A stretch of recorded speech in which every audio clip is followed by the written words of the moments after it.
اچھا، سب سے پہلے تو میں یہ بتانا چاہتا ہوں کہ دو لفظ جو ہے نا وہ متبادل بولے جاتے ہیں. ایک لفظ ہے فوڈ، خوراک، اور ایک ہے ڈائٹ. ٹھیک ہے.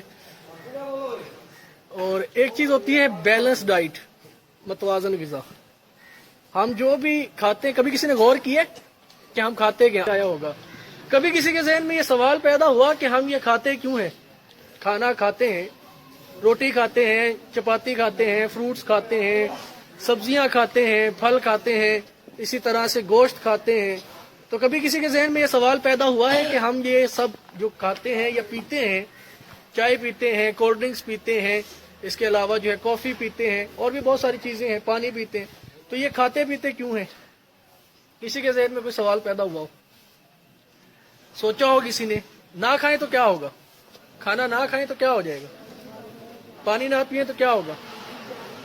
ہیں؟ بیمار ہو جائیں گے.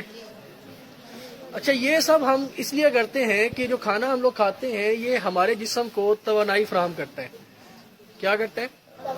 انرجی دیتا ہے. ہمارے روزمرہ زندگی میں ہم جو بھی کام کرتے ہیں، ہمارے کام کاج کے لیے جو توانائی ہوتی ہے وہ ہم اس کھانے سے حاصل کرتے ہیں. اب سوال یہ پیدا ہوتا ہے کہ کھانا جو ہے، جو بھی ہم کھاتے ہیں، وہ اندر جا کے کیسے ہضم ہوتا ہے، اور اس کے اندر کیا ہوتا ہے؟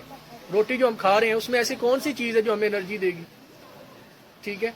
تو ہمارے جتنے بھی غذائی اجزاء ہیں وہ ٹوٹل 6 ہیں. ہماری جو خوراک کے عناصر ہیں وہ کتنے؟ 6 غذائی اجزاء ہیں ہمارے، جن میں کاربوہائیڈریٹ، جو بھی چیز آپ میٹھی لگتی ہے آپ کو، وہ کاربوہائیڈریٹ ہے. آپ کو سویٹ ان ٹیسٹ جو چیز بھی لگتی ہے وہ کیا؟ کاربوہائیڈریٹ کی سب سے سادہ پہچان کیا ہے کہ آپ جو چیز میٹھا کھا رہے ہیں نا، یا کوئی بھی چیز آپ کو سویٹ لگ رہی ہے کھانے میں، تو سمجھ لیں کہ آپ کاربوہائیڈریٹ کھا رہے ہیں. دوسری چیز ہے پروٹین. پروٹین جو ہے وہ ٹیسٹ لیس ہوتی ہے، ٹیسٹ نہیں ہوتا اس کا. تیسری چیز ہے ہماری لپڈز یا فیٹس اینڈ آئلس، گھی، جس کو ہم اپنی زبان میں جو ہے وہ گھی کہہ دیتے ہیں. ٹھیک ہے. چوتھی چیز منرلز ہیں، وٹامنس ہیں، اور پانی. اب جو جدید ریسرچ آئی ہے فوڈ کے اندر، پہلے یہ 6 عناصر جو ہے وہ سمجھے جاتے تھے غذائی اجزاء جو ہیں، نیوٹرینٹس جس کو ہم کہتے ہیں. اب جو جدید ریسرچ آ گئی ہے اس میں 7واں ایک نیوٹرینٹ شامل کر دیا گیا جس کو ہم ڈائٹری فائبر کہتے ہیں. فائبر ایسی غذا کو کہتے ہیں جو جسم میں ہضم نہیں ہوتی، بلکہ ہمارے جسم کے اندر جو غیر ہضم شدہ چیزیں ہوتی ہیں ان کو بھی لے کے جسم سے باہر خارج ہو جاتی ہیں. اس کی سب سے کامن اگزامپل جو آپ گھروں میں اکثر جو ہے وہ استعمال بھی کرتے ہوں گے، جو یہ اسبگول کا چھلکا ہے، یہ ڈائٹری فائبر کی جو ہے وہ اگزامپل ہے. اب ڈائٹری فائبر کی آگے مزید قسمیں ہیں، سولوبل ڈائٹری فائبر، انسولوبل ڈائٹری فائبر، اس میں ڈیٹیل میں نہیں جاتے ہم لوگ. اچھا، اب یہ سوال پیدا ہوتا ہے کہ کون سی چیز ہمیں، خوراک کے حوالے سے 2 چیزوں کا ذکر کیا جاتا ہے کہ یہ گرم غذا ہے، یہ ٹھنڈی غذا ہے. سنا ہوگا آپ لوگوں نے کہ یہ نہ کھائیں جی، یہ ٹھنڈی ہے، یہ ٹھنڈ جو ہے ٹھنڈ پیدا کرتی ہے اندر جا کے. اب وہ کیا اندر اے سی چلا دیتی ہے؟ اور یہ نہ کھائیں جی، یہ گرمی کرے گی. جی گرمی سے کیا مراد ہے؟ کوئی ہیٹر پیدا کر دے گی، ہیٹر چلا دے گی اندر باڈی میں جا کے.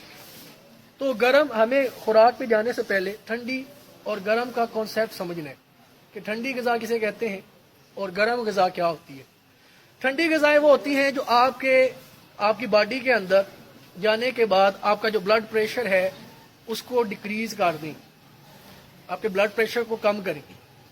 اب بلڈ پریشر کم کریں، یا یوں کہہ لیں، سب سے اس کا سادہ اگزامپل، جو کم سے کم توانائی آپ کو دے، اس کو ہم کہتے ہیں ٹھنڈی غذائیں. جس میں جو ATP بانڈ بنانے کی صلاحیت ہے، یا کاربن اور ہائیڈروجن کے درمیان جو بانڈنگ ہے، انرجی پیدا کرنے کی صلاحیت وہ کم ہوتی ہے، اس کو ہم ٹھنڈی غذائیں کہہ دیتے ہیں. اور جس میں جو ہے کمپلیکس قسم کی غذا ہوتی ہے، جس میں انرجی دینے کی زیادہ صلاحیت ہوتی ہے، اس کو ہم گرم غذائیں کہہ دیتے ہیں. ہارٹ پوٹینسی، یا ہماری باڈی کے اندر جا کے ہمارا جو سسٹولک پریشر اس کو بڑھا دے. ٹھیک ہے. ہمارا جو نارمل بلڈ پریشر کتنا ہوتا ہے بھلا؟ 120/80 mmHg، ملی میٹر آف مرکری، اتنا ہوتا ہے نارمل بلڈ پریشر. اس سے اوپر جائے گا تو ہائی بلڈ پریشر، نیچے آئے گا تو لو بلڈ پریشر. یہ خوراک کی اس کی وجہ سے بھی ہوتا ہے. تو اب سوال یہ ہے کہ ہمیں جو ہے گرم غذائیں کون سی ہوتی ہیں اور ٹھنڈی غذائیں کون سی ہوتی ہیں. یہ میں نے بتا دیا کہ جو چیزیں ہمیں انرجی کم دیتی ہیں وہ ٹھنڈی ہیں. ٹھیک ہے. باڈی میں ڈیزولو ہونے کے بعد یا ایبزارب ہونے کے بعد جو چیزیں زیادہ غذائیں دیں گی، زیادہ انرجی دے گی، وہ کیا ہے؟ گرم ہوتی ہیں.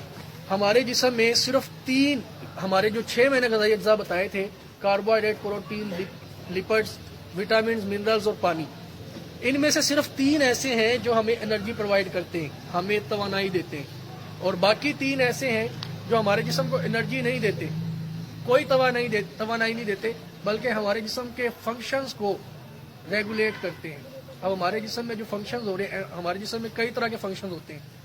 ہمارا جو باہر سے ایک پرسکون سا ماحول نظر آتا ہے، اندر ہمارے ہمہ وقت کیمیکل ریئیکشنز وقوع پذیر ہو رہے ہوتے ہیں، جن کو مجموعی طور پہ ہم میٹابولک ریئیکشنز کہتے ہیں. ایسا ہی ہے ہمارے جسم میں جو ہم خوراک کھاتے ہیں، وہ جب معدے میں پہنچتی ہے، اسٹمک میں پہنچتی ہے، وہ بھی ایک کیمیکل ریئیکشن کے نتیجے میں ہی ہضم ہوتی ہے. اور اس کے بعد جو ایبزارپشن ہوتی ہے یا اسیمیلیشن ہوتی ہے ہماری باڈی کے اندر، جو جز بنتا ہے ہماری غذا کا، جسم جو ہے وہ بھی سارے کیمیکل ریئیکشن کے نتیجے میں جو ہے ہو رہا ہوتا ہے. تو 3 کون سے غذائی اجزاء جی؟ کاربوہائیڈریٹ، پروٹین اور لپڈز.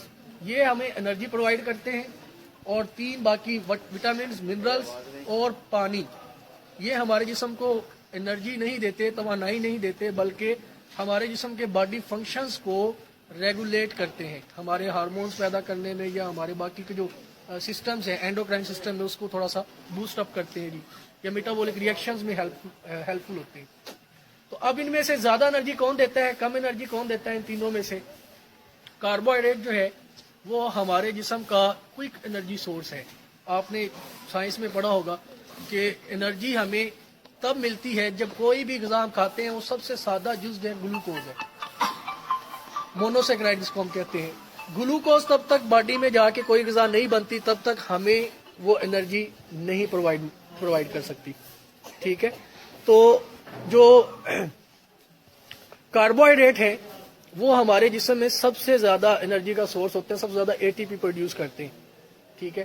اسی طرح سے پروٹین بھی ہمیں انرجی دیتی ہے، لیکن پروٹین کا کام بیسک فنکشن انرجی دینا نہیں ہے، بلکہ اس کا بیسک فنکشن ہمارے جسم کے جو ریپیئرمنٹ کا کام ہے، ہمارے جسم کی جو ٹوٹ پھوٹ ہے، یا ہمارے اینابولک سسٹم کا حصہ، جو اینابولک سسٹم ہے، اس کو بوسٹ اپ کرنا ہے، ہمارے دماغ کو بنانا، یا ہمارے جو ہے جسم کے باقی باڈی پارٹس کو بنانا ہے، اینٹی باڈیز کریٹ کرنا، ہمارے جسم میں انزائمز پیدا کرنا، وہ سارا کا سارا کام جو ہے پروٹین کا ہوتا ہے. ٹھیک ہے. اور تیسری چیز لپڈز یا چربی. اب یہ جو سردی والی جو چیز ہے نا ہمارے جسم میں، جو انسولیشن لیئر کا کام کرتی ہے، وہ چربی کرتی ہے. انسولیٹر اس کو کہتے ہیں، جو حرارت کو جو ہے اپنے اندر سے نہ گزرنے دے. تو انسولیٹر کا جو کام ہے وہ کون سی چیز کر رہی ہے؟ چربی کر رہی ہے. اب چربی بھی 2 طرح کی ہوتی ہے. ٹھیک ہے. ایک کو ہم کہتے ہیں اچھی چربی یا لو ڈینسٹی لیپوپروٹین، اس کو ویسے کہہ دیتے ہیں ٹیکنیکل اس میں، اور ایک ہوتی ہے ہائی ڈینسٹی لیپوپروٹین یا کولیسٹرول، اس کو بول دیتے ہیں. ٹھیک ہے. اب یہ جو ہوتا ہے نا کہ چربی، اور بھی بہت سارے فنکشن ہیں گھی سارا کا سارا نقصان دہ نہیں ہے. ہم کہتے ہیں نا کہ آئل نہیں کھانا چاہیے یا گھی سے کم کھانا چاہیے. یہ بات درست ہے کہ گھی کم سے کم یوز کرنا چاہیے، لیکن گھی کی اپنی جگہ ایک افادیت ہے. وہ ہمارے جسم میں کولیسٹرول پیدا کرنے کے لیے ضروری ہے. اس کے علاوہ ہمارے جو ہارمونز ہیں، خاص طور پہ ہمارے ریپروڈکٹیو ہارمونز، ان میں جو ہے اس کا کولیسٹرول کا بڑا عمل دخل ہے. وہ نہ ہو تو ہم جو ہے وہ اسٹیریلٹی کی بیماری کا جو ہے وہ بانجھ پن کا شکار ہو جائیں گے. اچھا، اب یہ 3 چیزیں جو ہیں وہ انرجی، اب ان کا فنکشن میں نے جو ہے مختصراً آپ کو بتایا ہے کہ کاربوہائیڈریٹ کا کام ہے ہمیں توانائی، جو ہم کوئک ورک کرتے ہیں. مثال کے طور پہ میں نے کوئی کرسی اٹھانی ہے، میں نے بھاگ دوڑ کرنی ہے، ٹھیک ہے، میں نے کوئی مشقت والا کام کرنا ہے، تو اس کے لیے جو فوراً انرجی ہمیں ملے گی وہ کاربوہائیڈریٹ سے ملے گی. ٹھیک ہے.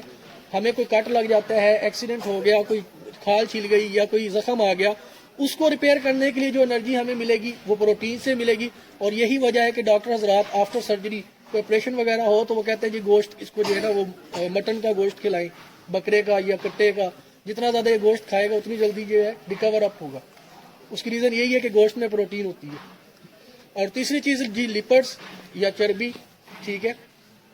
چربی آپ کو جو ہے وہ، کیونکہ ہمارے ہاں گھی جو ہے وہ اچھی کوالٹی کا بھی ہوتا ہے، لیکن اچھی کوالٹی کا ہماری پہنچ سے باہر ہے، اس لیے ہم لوگ جو ہے لو کوالٹی کا جو ہے، جو ریفائنڈ نہیں ہوتا، اس کو استعمال کرتے ہیں، جو کہ ہمارے لیے صحت کا کم اور ہمارے جو بیماریاں ہیں اس کا زیادہ باعث بنتا ہے.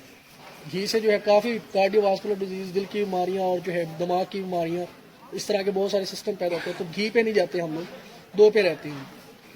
تو اب یہ وٹامنز منرلز ہمارے جسم میں باڈی فنکشنز کو ریگولیٹ کرنے کے لیے ہیں. اب سوال یہ ہے کہ کون سی غذائیں ہمیں کھانی چاہیے اور کون سی غذائیں جو ہے وہ نہیں کھانی چاہیے. اگر ہم اوور آل چیزوں کو دیکھیں تو دو ایسی غذائیں ہیں، باقی تو ہماری پہنچ سے باہر ہے نا، مہنگائی ہے، لیکن دو ایسی غذائیں ہیں جو ہماری پہنچ میں ہیں اور بیلنس ڈائٹ کے طور پہ ہم اس کو یوز کر سکتے ہیں.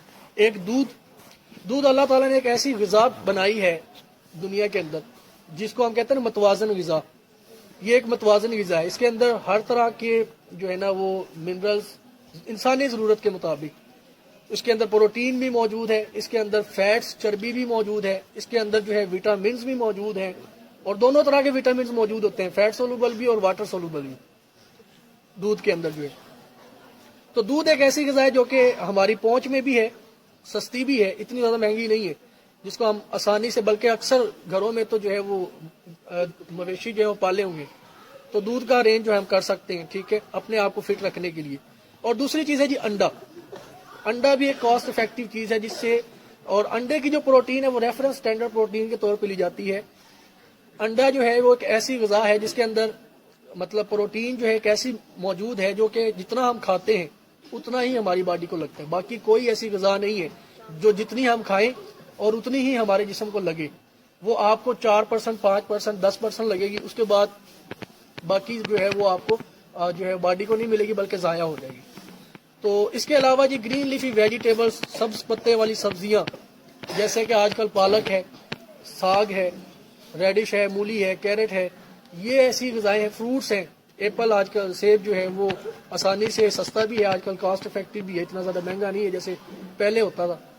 تو یہ غذائیں آج کی جو ہیں ہمارے اس وقت جو ہیں وہ ہمارے لیے ضروری ہیں. سب سے زیادہ ضروری انڈا، ٹھیک ہے، جو کہ ہمارے لیے ایک کم از کم ایک انڈا وہ آپ کی پروٹین کی ڈیلی ریکوائرمنٹ بھی پوری کرتا ہے. وہ آپ کی ڈیلی ریکوائرمنٹ کتنی ہے پروٹین کی؟ جتنا آپ کا وزن ہے اتنے گرام پروٹین آپ کو چاہیے. اگر آپ کا وزن 80 kg ہے تو اس کا مطلب 80 گرام آپ کو پروٹین ایک دن میں چاہیے. اور ایک انڈا جو 60 گرام کا ہوتا ہے، فل سائز انڈے کی بات کر رہا ہوں، اس میں تقریباً 7 سے 8 گرام پروٹین ہوتی ہے. تو کم از کم ایک انڈا تو جو ہے وہ لازمی آپ لوگ کھائیں. اس کے علاوہ دودھ پئیں جی، اور زیادہ سے زیادہ جو ہے وہ پریفرنس دیں سبز پتے والی سبزیوں کو. اس میں میں نے بتایا کہ جو ہے ساگ ہے، پالک ہے، مولی ہے، گاجر ہے، ٹھیک ہے، اس طرح کی جو سبزی ہیں ان کو زیادہ زیادہ پریفرنس دیں. آسانی سے مل جاتی ہیں، وہ بھی رکھی ہوں گی ہم نے، کافی جگہ پہ اگا بھی رکھی ہوں گی ہم نے گھروں میں بھی، ٹھیک ہے. تو آسانی سے کاسٹ افیکٹو بھی ہے، مہنگی بھی کوئی نہیں ہے، اور ہمارے لیے جو ہے وہ زیادہ سے زیادہ جو ہے وہ نیوٹرینٹس کا بھی باعث بنتی ہے. ہماری باڈی کو جو ہے باڈی کے فنکشنز کو ریگولیٹ کرنے کے لیے اور ہمارے جسم کو جو ہے وہ نشو و نما پہنچانے کے لیے جو ہے یہ ضروری ہے. تو اسپائسی چیزوں سے پرہیز کریں، اسٹمک معدہ خراب ہو جاتا ہے.